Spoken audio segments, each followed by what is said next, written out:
고려 은단 제약회사를 만드셨던 조규철 장로님은 청년 시절부터 새벽을 깨워서 기도를 하셨다고 합니다. 그런데 새벽 기도를 하면서도 예전의 습관인 담배를 끊지 못했다고 합니다. 조규철 장로님이 24살 때 이제 새벽 기도를 하고 나오는데 마침 담임 목사님이 그 현관 앞에 계셔서 정말 목사님께 따뜻하게 머리를 90도로 굽혀서 인사를 했는데 그만 그 속주머니에 있던 담배값이 딱 떨어지는 것입니다. 목사님이 기절할 듯 놀라시면서 아니 형제 아직도 담배를 못 끊었어 라고 하시는데 얼마나 얼굴이 화끈거리고 충격을 받았는지 그 이후부터는 담배를 완전히 끊었다고 합니다. 그리고 기도하는 중에 그가 담배가 생각날 때마다 은단을 먹었더니 그 담배를 끊을 수 있었는데 많이 도움이 됐는데 그래서 하나님께서 그 마음을 주셨다고 합니다. 나도 이렇게 하나님을 믿고 담배를 끊는 것이 어려운데 이 담배를 끊는 사람을 위해서 내가 무엇인가 해야 되겠다라고 생각하고 이 은단을 만드는 일을 해서 그들에게 도움을 주어야 되겠다라고 생각하고 1943년에 일본인이 운영하는 그 은단 만드는 공장을 인수해서 이제 그것을 운영하려고 하는데 허가가 떨어지지 않았습니다. 왜냐하면 일본인이 아니라 한국 사람이기 때문에 허가를 해주지 않아서 그냥 그 은단 공장을 그냥 폐쇄하고 돈을 날렸습니다. 이제 해방이 되고 1946년에 개성에 은단 회사를 차렸는데 정말 하나님의 은혜로 4년 동안 호황기를 누렸다고 합니다. 그런데 1950년에 6.25가 터지면서 개성에 그 공장을 문을 닫고 또 실패하게 되었습니다. 1955년 하나님의 은혜로 서울 제기동에 고려은단 제약회사를 다시 세우고 정말 하나님의 은혜 가운데 계속해서 그 회사가 번창해 나갔습니다. 그의 아들, 이 조장로님의 아들도 장로님인데 아버지의 꿈을 물려받아 하나님께서 꿈을 주신 이 은단 회사를 고려 은단 회사를 어떻게 하면 이 나라 민족 복음화를 위해서 사용할 수 있을까라고 하나님 앞에 기도하는데 하나님께서 영감을 주셔서 그에게 고속도로마다 큰 광고판을 세우는데 거기다가 Jesus loves you 라는 문구를 새기고 그 밑에 조그맣게 고려은단이라는 그런 대형 이 광고물을 세우게 되었습니다. 여러분들 한국 가면 보신 적 있으시죠? Jesus loves you. 저는 저 엄청난 문구가 누가 세웠나 했는데 이 고려은단에서 하나님께서 그런 마음을 주셔갖고 그렇게 세웠다고 합니다. 처음에는 이 고려은단이 그렇게 건실한 기업이 아니었는데 하나님께 기도하고 정말 민족 복음화를 위해서 기도하고 그렇게 실천하니까 하나님께서 보지도 못하고 알지도 못하는 서울 의대 교수님 이왕재 교수님이 여러분들 국민들에게 비타민 C를 먹어야 됩니다 라고 하면서 비타민 C 중에서도 고려은단에서 나온 비타민 C가 흡수력이 제일 좋습니다라고 국민 광고를 해주셨대요. 그 이후부터 광고를 한 후부터 고려은단에서 나오는 비타민이 엄청나게 팔려서 건실한 기업으로 정말 발돋움하게 되고 또한 2015년도에는 대대적으로 담배 금연 운동이 일어나면서 고려은단이 엄청나게 팔렸다고 합니다. 지금도 고려은단은 전 직원의 80%가 기독교인이고 매주 월요일마다 하나님 앞에 예배로 먼저 하나님께 예배를 드리고 이제 시작하는 그런 귀한 하나님의 회사가 되었다고 간증합니다. 여러분들 하나님께서 이 한 해를 시작하는 이 시간에 하나님께서는 그 조규철 장로님에게 꿈을 주셨듯이 우리에게도 꿈을 주십니다. 그 장로님과 아드님, 그 장로님이 새벽마다 하나님 앞에 기도할 때 영감을 주시고, 민족 복음화를 위해서 그 엄청난 광고판에 Jesus loves you 라고 정말 부끄럽지 않게, 복음이 부끄럽지 않게 온 국민이 다니면서 볼 수 있도록 전도하는 그 엄청난 헌신을 통해서 하나님께서는 그 회사를 세워주시고 계속해서 민족의 복음을 위해서 사용하시는 회사를 만들어 준 것 같이, 우리가 이 한 해 또한 이 첫 주일을 하나님 앞에 예배하며 또한 하루하루를 하나님 앞에 기도로 나갈 때 하나님께서 여러분들에게 꿈을 주시고 그 꿈을 하나님의 방법으로 이루어 주실 줄 믿습니다. 올 한 해 하나님께서 기도를 통해서 주신 꿈을 이루시는 복된 하나가 되시길 주님의 이름으로 축원드립니다. 오늘 본문을 통해서 예수님의 하루를 우리가 살펴봄으로써 우리 또한 하루를 어떻게 살아야 되는지 오늘 본문을 통해서 살펴보겠습니다. 먼저 예수님의 하루는 한적한 곳에서 기도로 시작하셨습니다. 오늘 본문에 보시면 예수님의 하루에 대해서 말씀하고 있는데, 먼저 예수님은 아침 시간에 어떻게 보내셨을까? 우리가 35절에 보시면 새벽 오히려 미명에 예수께서 일어나 나가 한적한 곳으로 가사 거기서 기도하셨다라고 말씀하고 있습니다. 예수님의 하루 중에 아침 시간은 해가 뜨기 전 새벽 시간에 한적한 곳으로 구별되어서 가서 그곳에서 기도하셨다라고 말씀하고 있다는 것입니다. 우리가 하루를 살아갈 때 가장 먼저 해야 할 그 아침 시간에 할 것은 바로 구별된 장소로 나가서 하나님께 기도하는 것이 중요하다는 것입니다.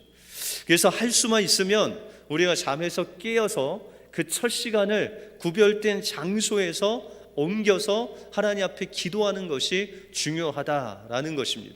어떤 분은 목사님, 저희 집은 아이도 많고 식구도 많은데 방이 하나밖에 없어요. 우리 구별된 방, 어떤 장소가 없는데 어떡하죠? 라고 말씀하실 수 있죠. 그런데 우리가 아는 감리교를 만드신 요한 웨슬리라는 목사님의 어머니 수산나라는 여인이 있습니다. 근데 이 수산나라는 여인은 웨슬리를 포함해서 자녀들을 19명을 낳으셨대요. 그 당시는 뭐 한 20명씩 낳으셨나 봐요. 근데 이 19명을 낳고 정말 넉넉하지 않는 그런 집안에서 하나님 앞에 기도를 해야 되는데 공간이 없는 거예요. 그냥 구별돼서 할 공간이 없으니까 그가 치마를 뒤집어 쓰고 하나님 앞에 기도하셨대요. 그래서 이 19명의 아이들이 어머니가 치마를 뒤집어 쓰면 기도하는 시간이다. 그래서 그 치마 속이 이 수산나라는 여인의 그 구별된 한적한 기도의 장소가 되어서 늘 기도할 때 이 아이들은 엄마가 또 기도하시는구나 해서 조용하게 그 어머니의 기도를 도왔다는 실화가 있습니다. 여러분들, 우리 또한 이런 구별된 장소를 만들어서 첫 시간을 하나님 앞에 기도하는 시간을 가져야 된다는 것입니다. 그러면 예수님께서는 어디서 기도를 하셨을까요? 오늘 35절에 보시면 예수님은 한적한 곳으로 가서 거기서 기도하셨다라고 말씀하고 있습니다. 그런데 여기서 한적한 곳이라는 단어를 헬라어 성경에 보시면 에레모스라는 단어를 씁니다. 근데 이 에레모스라는 단어는 광야라는 뜻입니다. 다시 말해서 예수님께서는 아침 일찍 일어나셔서 광야로 나가셨다는 것입니다. 오늘 본문 앞에 이 광야라는 단어가 나옵니다. 12절에 보시면 성령이 곧 예수를 광야로 몰아내셨다라고 말씀하고 있습니다. 예수님의 첫 번째 공생애가 시작된 장소가 바로 광야였다는 것입니다. 이 광야로 몰아내신 분이 계신데, 예수님이 이끄신 분이 계신데 그분이 바로 성령님이시라는 거예요. 여러분들이 예배 가운데로 또한 새벽 기도 가운데로 그 한적한 곳으로, 구별된 곳으로 인도하시는 분이 계시다. 우리 그냥 습관대로 살면 그 새벽에 일어나서 구별된 장소에 가서 기도하기가 어렵다는 것입니다. 그런데 성령께서 도와주시면 우리가 그 새벽 시간을 구별해서 하나님 앞에 기도할 수 있도록 성령께서 우리의 삶을 인도해 주신다는 것입니다. 예수님께서 첫 공생에 40일 동안 그 광야에서 금식하며 기도하신 것 같이 그 초심을 잃어버리지 아니하시고 매일마다 하나님 앞에 나가서 기도하셨다는 것입니다. 그러면 예수님은 그곳에서 어떤 기도를 하셨을까요? 우리가 중국 내지 선교의 선구자인 허드슨 테일러라는 선교사님이 계신데, 그 선교사님은 자기가 평생 이 선교를 할 수 있던 그 에너지가 어디서 나왔느냐? 그것은 매일 새벽마다, 아침마다 하나님 앞에 새벽 기도회를 통해서 악기의 줄을 조율하듯이 하나님의 뜻에 자기의 마음을 조율하는 시간을 가졌다는 것이죠. 이것이 바로 그 허드슨 테일러 목사님이 그 평생 선교를 할 수 있었던 비결이다라고 말씀하고 있습니다. 예수님도 매일 아침마다 하나님의 뜻을 구하셨다는 거예요. 하나님께서 오늘은 어느 곳에 누구를 만나러 인도하시는지 예수님의 마음대로가 아닌 하나님의 뜻을 구하고 그 하나님의 뜻이 예수님의 뜻이 되어서 하루를 조율하시고 시작할 수 있도록 인도하셨다는 거예요. 그러면 예수님은 일주일에 몇 번이나 새벽 기도를 하셨을까요? 여러분들 35절에 보시면 동사 4개가 나옵니다. 일어나, 나가, 가사, 기도하셨다, 이런 동사가 나오는데, 이 동사의 시제를 보면 과거 미완료라는 시제를 씁니다. 여러분들, 우리가 이 시제라는 것은 어떤 동사가 한 번, 일회성, 그러니까 한 번 하고 그것으로 끝나는 게 있고 계속해서 과거로부터 지금까지 하는 게 있습니다. 여러분들 과거에 결혼하셨죠? 그것은 일회성이에요? 계속하는 거예요? 예, 딱 한 번 하는 거잖아요, 그죠? 결혼하고 그것으로 끝나는 건데, 오늘 나온 이 동사의 시제를 보면 과거 미완료라는 것은 과거의 그 행동을 지금까지 계속해서 반복해서 하셨다라는 것입니다. 그래서 예수님께서는 이 마가복음에 나오는 이날만 아침에 한적한 곳에 가셔서 기도하신 것이 아니라 매일 삶 속에서 그 해가 뜨기 전에 일어나셔서 365일 하나님께 나가서 그 광야에서 하나님의 뜻을 구하셨다라고 말씀하고 있습니다. 그러므로 우리가 새벽에 깨어서 하나님 앞에 기도하는 것, 그것은 우리의 습관이 되어야 됩니다. 다시 말해서 우리의 삶 속에서 그냥 저절로 되기까지 습관과 같이 하면 하나님께서 여러분들의 삶을 기쁘게 받아주신다는 거예요. 유기성 목사님의 요한 1서 강의 집을 보면 이런 이야기가 나옵니다. 어느 대학교에 중간고사를 앞두고 이 학생들이 밤새 시험을 준비하고 이제 학교에 갔는데, 교수님이 시험을 갑자기 며칠 뒤로 연기하겠다라고 하시는 거예요. 그래서 학생들이 막 웅성웅성 거리면서 막 불만을 토해내는 거예요. 그 벼락치기를 해갖고 이제 빨리 그것을 시험 보고 잊어먹어야 되는데, 이 시험이 연기되면 또 공부를 해야 되니까 그 마음의 불편함이 있었죠. 그래서 한 학생이 일어나서 대표로 교수님께 이야기합니다. 교수님, 만약에 이 시험이 연기가 되면 진작 말씀을 하셨어야죠. 오늘 시험을 꼭 봐야 됩니다. 우리가 어제 얼마나 시험을 열심히 공부했는데 이러면 다른 시험에도 차질이 있습니다 라고 하면서 용기 있게 교수님한테 이야기를 했습니다. 그랬더니 교수님이 그 학생을 똑바로 쳐다보면서 자네의 이름은 무언가? 라고 출석부를 다 보았습니다. 그러자 이 학생이 갑자기 주눅이 들어서 아주 작아진 목소리로 저는 김철수입니다. 그렇게 이야기를 했대요.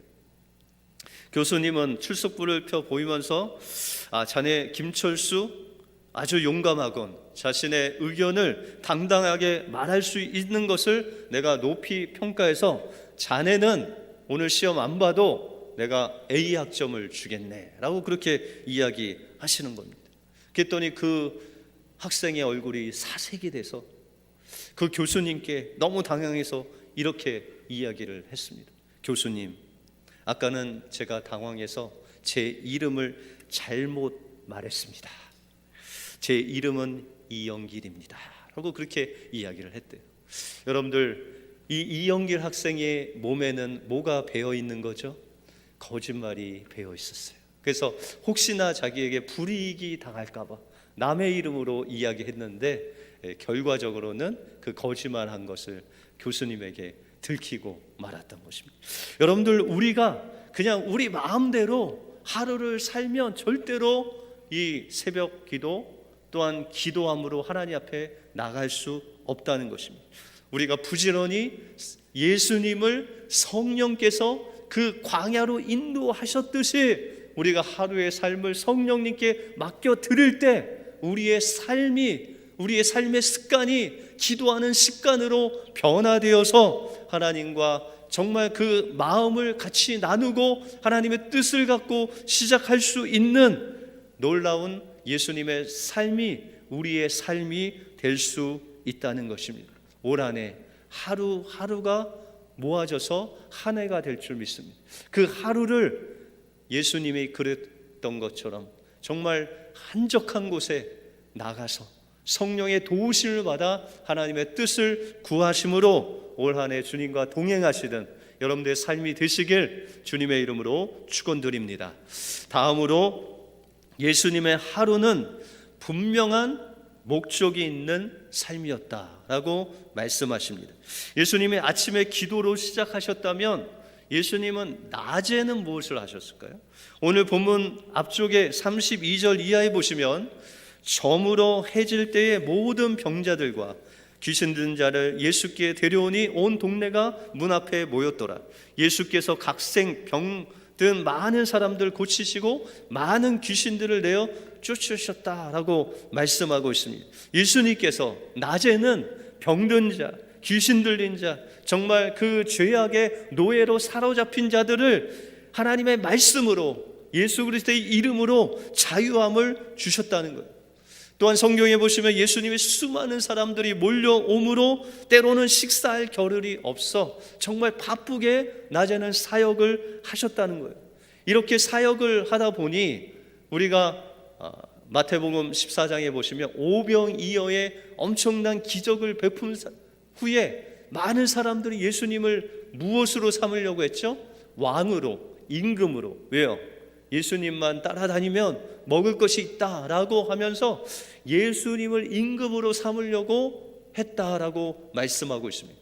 이렇게 하나님의 복음을 전하시고 병든 자를 고치시고 그 가난하고 소외된 자들에게 기적을 베푸시는 놀라운 사역을 하셨는데 예수님은 그 사람들의 말에 좌지우지되지 아니하시고 그 인기몰이에 빨려들지 아니하시고 날마다 예수님께서는 주님께서 주신 그 하나님의 뜻, 하나님의 복음 전함을 위해서만 사역하셨다라는 것입니다. 왜냐하면 예수님은 하나님께서 주신 그 뜻, 사역의 목적이 분명한 분이셨기 때문입니다. 오늘 그 목적을 말씀하십니다. 38절에 보시면 이르시되 우리가 다른 가까운 마을로 가자. 거기서도 전도하리니 내가 이를 위하여 왔노라 라고 말씀하고 있습니다. 예수님께서는 분명히 사역의 목적이 있으셨는데 그것이 바로 그 동네마다 나가서 전도하는 일, 그것이 예수님께서 사역의 목적으로 모토로 삼고 일하셨다는 것입니다. 여러분들의 삶은 그 삶의 목적은 전도하는 일, 복음 전하는 일, 하나님을 세상에 나타낸 일이 되어야 될 줄 믿습니다. 이와 같이 예수님께서는 마을을 옮겨 다니면서 병든 자를 고치시고 귀신을 내어 쫓으셨지만 사람을 만나는 자들마다 복음으로 변화시키는 전도의 역사가 일어났다는 것입니다. 그래서 요한복음 4장에 보시면 유대인들이 그토록 싫어하는 사람 취급하지 않는 사마리아 여인에게 찾아가서 남편이 6명이나 되는 그 여인에게 하나님의 복음을 전하고 그가 메시아인 것을 믿고 이 사마리아 여인이 동네에 가서 복음을 전함으로 그들 사마리아 지역 그 동네가 주님께로 돌아오는 놀라운 역사가 일어났습니다. 또한 유대인들이 매국노라고 부르는 세리장인 삭개오를 찾아가셔서 그 집에서 식사를 하시고 그곳에 하나님의 놀라운 역사가 임해서 삭개오가 아브라함의 자손이 되는 놀라운 역사를 베풀어 주십니다. 때때로 우리는 우리의 인생의 목적을 잃어버리고 살 때가 있습니다. 우리가 직장 생활하는 것, 여러분들 왜 직장 생활하죠? 돈 버느라고. 그것도 우리가 직장 생활하는 하나의 목표입니다.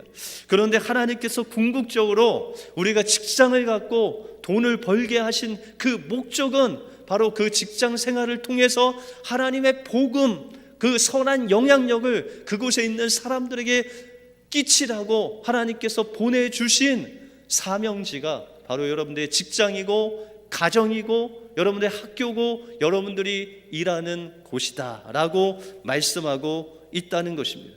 그러면 예수님이 이렇게 아침과 낮에 일하시고 저녁에는 무엇을 하셨을까? 예수님께서 오늘 본문 앞부분에 보시면 해가 지도록 병든 자를 고치시고 하나님의 말씀을 가르치시고 이제 잠을 주무십니다. 38절에 보시면 이르시되 우리가 다른 가까운 마을들로 가자, 거기서도 전도하리니 라고 말씀하고 있습니다. 여러분들, 예수님께서 한 동네를 정하시고 그곳에서 복음을 전하시고 귀신들을 쫓아내시고 병든 자를 고치셨어요. 그리고 돌아오셔서 주무셨는데 그 다음 날은 뭐 하셨다고요? 다른 곳에 가셔서 전도하셨다는 거예요. 그러면 예수님께서 그 전날 그 동네에 복음을 전할 때 그 동네의 모든 사람이 주님께로 왔습니까? 아니면 일부만 왔습니까? 여러분들, 예수님의 고향에서 수많은 시간을 보내면서 그들에게 전도했는데 성경에 보면 그 고향에서 그 사람들이 예수의 말을 믿지 않았다라고 말씀하고 있습니다. 예수님께서 아침에 기도하시고 낮에 전도하시고 저녁에 주무셨는데 그러면 그 저녁에 무엇을 하셨을까요? 이 낮에 한 그 사역을 하나님 앞에 온전히 맡겨 드렸다는 거예요. 예수님께서 낮에 복음을 전했는데 그 수많은 사람들이 주님께로 돌아온 사람도 있고 돌아오지 않는 사람도 있는데 그 돌아오지 않는 사람을 온전히 하나님 앞에 맡기고 그 다음 날은 그곳이 아닌 다른 곳에 가서 복음을 전했다는 거예요. 그 나머지의 열매는 하나님 앞에 온전히 맡기고 하나님께서 주신 사명 감당하셨다는 것입니다. 그래서 예수님은 저녁 시간에 하루의 일과를 하나님 앞에 온전히 맡기고 내일을 준비하는 시간을 가지셨다는 것입니다. 유태영 박사의 기도 원리라는 책에 이런 내용이 나옵니다. 이 유태영 박사님의 아버지는 다른 집 머슴살이를 하고 그 어머니는 품팔이를 하시면서 이 팔남배 아이들을 먹여 살렸습니다. 이렇게 농사일 또 머슴일 여러 가지로 열심히 하시는데도 불구하고 어떤 때는 한 끼도 먹지 못하고 그 굶은 배를 가지고 이 팔남매가 잘 때도 많았다고 합니다. 유 박사님의 어머니는 원래 예수님을 믿었는데 이 시댁 이 산골에 와서 보니까는 그곳에 시댁도 예수님을 안 믿고 또한 그 동네에도 교회 하나가 없었다고 합니다. 근데 이 유 박사님이 초등학교 다니는 그 시절에 조요셉이라는 전도사님이 그 지역에 개척을 하러 오셨답니다. 그래서 어머니가 너무나도 기뻐서 그 전도사님이 개척하는 그 교회를 흙벽돌로 막 세우는데 서로 도와서 그 교회당을 세우고 이제 예배를 드리게 되었답니다. 그때부터 이 태영이라는 어린 아이가 엄마를 따라서 새벽 기도를 나갔다고 합니다. 그런데 이 새벽에 기도할 때마다 이 어린 태영이의 마음에는 하나님, 우리 부모님이 저렇게 머슴살이 하면서 품팔이 하면서 정말 농사를 하는데도 불구하고 우리 이 10식구가 삼시세끼 먹지 못하는 것은 우리 부모님의 죄가 아니라 한국 농촌의 이 구조적인 문제가 있는 것 같습니다. 하나님, 제가 이 한국 농촌을 일으켜 보겠습니다. 그 어린 나이에 부모님을 생각해서 그 피폐한 농촌을 살릴 수 있는 방법을, 그 인생을 걸고 제가 하나님 해보겠습니다. 그렇게 기도하는데 하나님께서 그 어린 태용이에게 마음에 감동을 주셔서 이렇게 말씀하시기를, 내가 한국 농촌을 일으키려면 내가 할 일은 공부하는 것이다 라고 말씀하시는 것 같은 하나님의 음성을 들었습니다. 그래서 열심히 일해서 초등학교를 졸업했는데 돈이 없어서 중학교 입학을 하지 못했어요. 그래서 자기보다 공부 못하는 부잣집 아이는 중학교에 가서 교복 입고 다니는데 자기는 그냥 또 품팔이 하면서 일을 해야 돼서 너무나도 슬퍼서 하루는 그 친구에게, 야 친구야, 너 중학교 다니는데 학교 다니지 않고 중학교 졸업하는 방법 없냐? 라고 했더니 그 친구가, 너 검정고시라는 게 있는데 검정고시를 위해서 그 책을, 강의록이라는 책을 사서 보면은 너 검정고시 시험 쳐서 중학교 졸업할 수 있다. 그래서 열심히 공부하는데 마침 교회의 장로님을 통해서 태영이가 공부를 정말 하고 싶어 한다는 소문을 듣고 그를 데리고 중학교에 가서 레벨 테스트를 했답니다. 그랬더니 그 레벨이 중학교 졸업해도 남을 정도로 실력이 우수해서 그 장로님 도움으로 중학교 3학년으로 편입해서 중학교를 졸업하게 되었습니다. 그런데 중학교를 졸업하고 이제 고등학교를 가야 되는데 그곳엔 고등학교가 없어서 서울로 가야만 됐습니다. 그래서 부모님께 허락을 받아서 이제 서울로 올라가는데 그 목사님, 담임 목사님이 태영이를 부르더니, 내가 너에게 선물을 하나 줄 텐데 내가 다른 거 줄 수 없고 네 손바닥을 좀 내밀어라. 그리고 그 손바닥에 이런 글씨를 써줬습니다. 빌 4 1 3이라는 글자를 써주면서, 내게 능력 주시는 자 안에서 내가 모든 것을 할 수 있느니라. 빌립보서 4장 13절을 주면서, 태영아, 내가 너에게 줄 수 있는 선물 이것밖에 없구나. 이 말씀 붙잡고 서울에서도 잘 공부해라. 그래서 이제 태영이는 서울역에 와서 때로는 노숙자로, 때로는 구두 닦기로, 때로는 껌파리로, 때로는 신문 배달을 하면서, 때로는 먹을 것이 없어서 남들이 쓰레기통에 버린 그 흰밥을 주워 먹으면서 13년의 시간을 보냈다고 합니다. 그럼에도 불구하고 그는 새벽 기도줄을 놓지 않고 하나님 앞에 기도해서 드디어 건대 4학년을 마치고 졸업하는 그 시점에 하나님께 기도를 하는데, 이 한국 농촌을 살리려면 좀 더 그 농촌의 선진국의 것을 배워서 와야 되는데, 그 당시에 덴마크가 농촌을 일으킨, 그는 농업 선진국이었다고 합니다. 그래서 하나님, 그러면 제가 덴마크에 가서 저 유학을 하게 해주세요 라고 기도를 하는데 마땅히 돈이 없는 거예요. 그래서 하나님께 기도하는데 하나님께서 지혜를 주셨는데 덴마크 국왕에게 편지를 보내라. 그래서 덴마크 국왕이 누군지도 몰랐는데 국왕 이름 찾고 주소 찾아서 편지를 썼대. 그런데 이 국왕한테 답장이 온 거예요. 그리고 그 답장과 함께 비행기표, 입학 허가서, 장학금까지 와서 그가 덴마크에 가서 유학 생활을 하게 되었습니다. 그런데 가서 유학을 하려고 하는데 덴마크어를 할 수가 없잖아요. 그래서 하나님께 또 새벽에 기도했대. 하나님, 제가 언어를 못하는데 어떡하죠? 했더니 하나님이 지혜를 주시는데, 야 태영아, 네가 평상시에 쓰는 그 문장을 한번 다 적어봐라. 안녕하세요, 식사하셨어요, 오늘 클래스가 어디예요, 이런 거를 다 적었더니 한 300문장이 되더래요. 해서 그 300문장을 덴마크어로 싹 바꾼 다음에 매일 10개씩 외웠대요. 외우고 잃어버려. 그게 3개월이 되니까 이 회화 정도 할 수 있는 그런 능력이 돼서 하나님의 은혜로 졸업을 하고 한국에 돌아오니까 청와대에서 부르더래요. 유 박사, 우리가 농촌을 어떻게 살릴 수 있을까?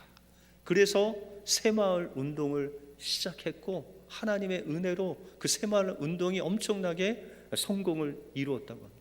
그리고 하나님께서 네가 더 공부해야 된다 해서 이스라엘로 청와대 장학금으로 가서 그 4년 만에 또 졸업을 하고 한국에 돌아와서 한국 농촌을 살리는 일을 하나님 앞에 정말 평생 서원한 것 같이 그의 인생을 들여서 정말 성공적으로 농촌을 살리는 놀라운 역사가 일어났다는 것입니다.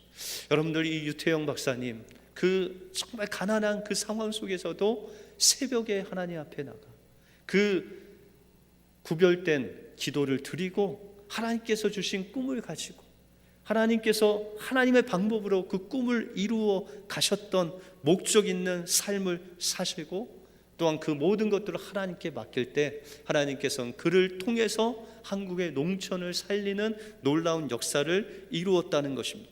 하나님께서는 이 한 해를 시작하는 이 첫째 주일에 은혜교회 우리 여러분들 통해서 하나님의 꿈을 이루시기 원합니다. 하나님께서 정말 꿈을 이루시기 위해서는 우리가 매일 하루의 시간, 그 첫 시간을 하나님께 드려야 됩니다.